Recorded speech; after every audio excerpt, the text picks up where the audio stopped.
सकाळी माझा संदेश होता चर्चमध्ये आणि गाडी माझी खराब होती. मी वाशिमला गाडी घेऊन गेलो आणि त्याला मी म्हटलं एक काम करतो, सीटवर पाणी मार नको, पाणी मारलं तर गाडी बंद होती, पेट्रोलला सगळं काढायला लागेल. त्या मुलानं काय ऐकलं नाही. त्याने सीटवर पाणी टाकलं, गाडी बंद झालेली. चर्चचा टाइम झाला. आता माझा संदेश रागाविषयी होता, म्हणजे राग काय करू शकतो, प्रेस रागाविषयी संदेश होता.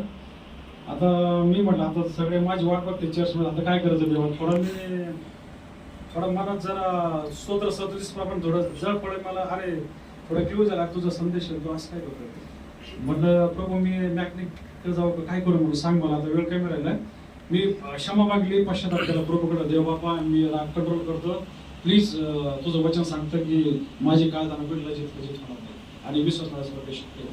आणि मी फक्त 2 मिनिटाची प्रार्थना केली ना, गाडी चालू झाली. Press Lord. मी हँग झालो.